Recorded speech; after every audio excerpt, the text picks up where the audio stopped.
Good morning. All right, this is the fifth of the morning updates. Last one for this week. Probably pick it up again Monday. Just to summarize the purpose of this live stream every day is to give you an update as to what I've been on the previous day. It's also to discuss what I'm planning on doing today, and the motivation is to give you regular updates on this mill project, as well as to keep me accountable for what I'm getting accomplished. So, and then I'll answer any questions is the last thing. So, the update for today. So, the headstand is what I worked on yesterday. I completed scraping the base where it mounts to the bed of the mill. I also scraped these front pads here where the vertical ways end up mounting. The tricks with this were getting it lined up. So when I had the bedways just kind of clamped on with these temporary screws through the back, through the opening there for the lead screw, I was able to use a straight edge, just a piece of cold rolled steel, to measure kind of the angular alignment between the bed and the bedways and the vertical ways on the headstand. I could adjust it a little bit once I got in the first screw, and even after I got in the second screw, I had to kind of open up those holes just a little bit to get the angle just right.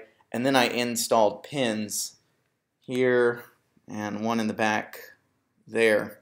And those pins are for alignment. They're 1/8" pins or something like that. I got a little reamer. So yeah, so I can pull the headstand off, but get it back in exactly the right spot. So I wish I'd found out about those alignment pins earlier. They would be useful for a lot of different things. Yeah, on the lathe project and shaper as well. Okay, so that's what I did yesterday. Today, I'm going to finish up mounting the bedway or the vertical ways to the headstand, and then I'm probably going to turn my attention to making patterns for casting.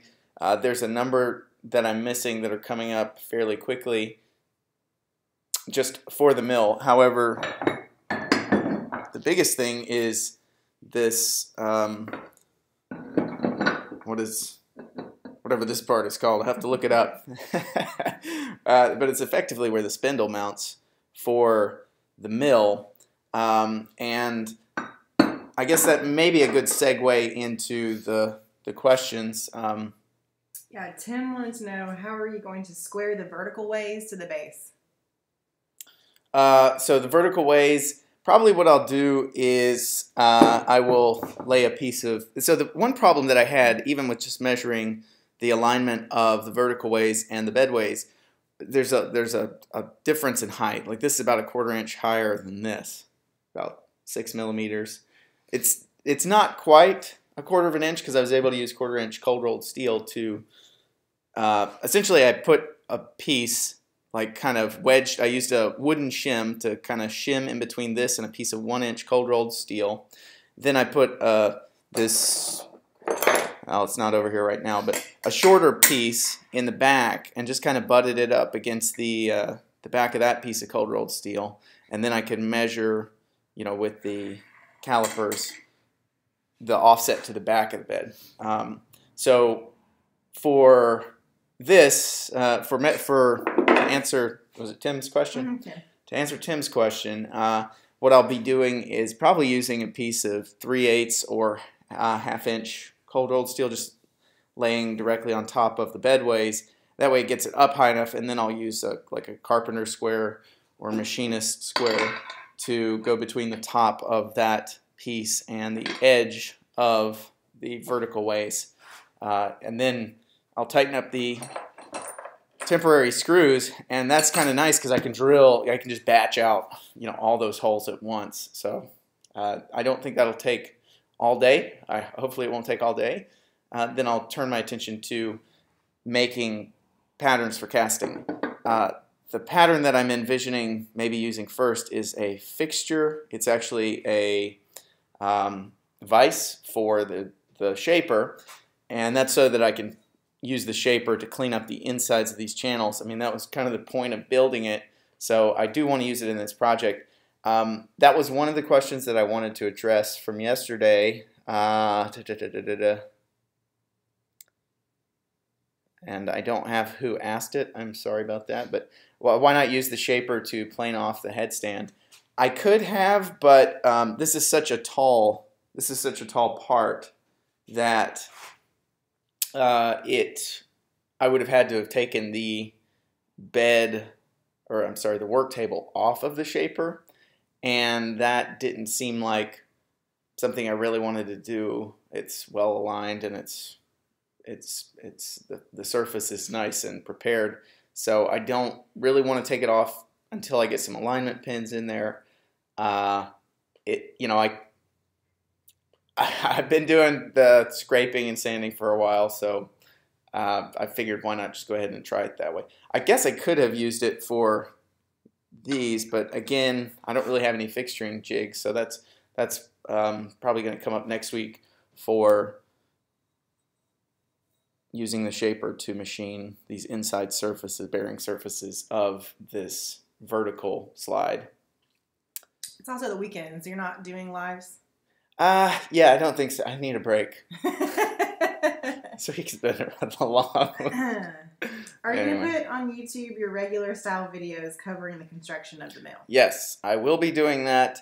I guess we'll see how this schedule plays out, like this morning update thing. I feel like I would not have made as much progress if I had have stopped to do a video on, you know, the bed or the headstand or something. I want to get the project to completion. I am not necessarily going to wait until completion to do, you know, build videos. But that being said, I mean, part of it is you wanted to see how fast you could build it, right? Well, it's not exactly a race, but I don't want it to take a year and a half like the shaper did. But yeah, so yeah, no promises at this point. But my intention is to definitely release build videos, and probably release build videos before completion of the project. Let's see. My question is, do you plan on doing live castings for the parts? I don't think so, just because I think that'll get in the way of actually completing the castings, like getting it done. I'm planning to batch them out, so I'm going to make a bunch of patterns, maybe not all today, but get started on the patterns that I know I'm going to need, and then I plan on going over there, and instead of, like I've been doing, you know, if I need a part, I go over and do a part. And then I come back and I work on it. So you're batch casting. I'm batch casting because I have this pile of castings, and I'm like, wow, you know, I feel so much more efficient because I don't have to run and cast a new part every time. And what do you mean by run and cast? Well, I mean, I cast my parts over at a property that we own. It's about 2 or 3 miles from here. The place where we bought the house. The house, yes. We even have some videos of it. If you haven't seen the videos on the old house, it's still there. I put a roof on it. I've got metal stored over there. But we'll see. That might come when it warms up just a little bit. I don't know. I'm trying to stay on task here. Sorry, I'm just trying to make it. No, that's okay. You're right. Yeah. So I go and cast metal at this property. But going there and it's just getting set up wherever I was. Even if I was in the garage, I'd have to drag everything out, or in the driveway. I have to drag everything out and heat up the foundry, pour, get set up. And I think doing all that as a batch should be more efficient. Let's see, other questions. I wanted to give a little bit of a shout out to Peter. His channel is PGS, and he's pretty much built the mill, and I watched his channel when I was doing the shaper, and now that I'm also working on it, he's providing me a lot of good information about things he did. In particular, you know, I had people asking about bearings, and I haven't exactly decided what I'm going to do, but you know, if you're interested in the mill and you haven't seen Peter's channel, I got a link down in the description for this video so you can check him out. But yeah, I wanted to give him a shout out. Let's see. Matthew Wilson says, when sanding on the surface plate, how do you protect the plate from being damaged by stray abrasive particles?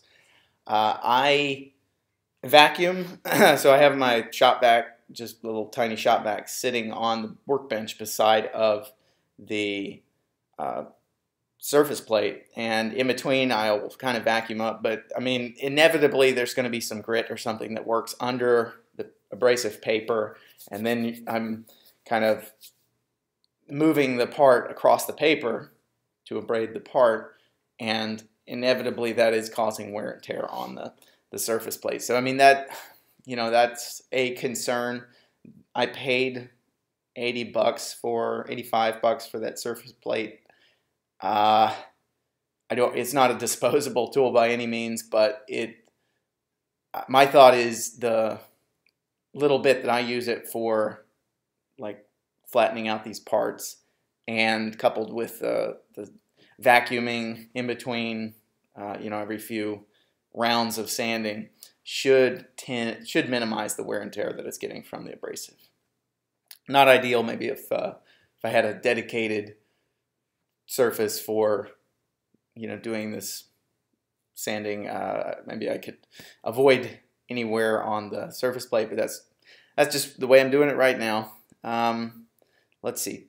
Are there any other questions there? Not on the side. Okay. The last thing that I wanted to mention was the email list. So I do have a link down in the description to the email list, and I send out videos before I release them, you know, generally on YouTube, and I will send out an email later today with the last video in the Shaper series. So if you're not already on that email list, you might want to sign up, and that way you can check out that video later today.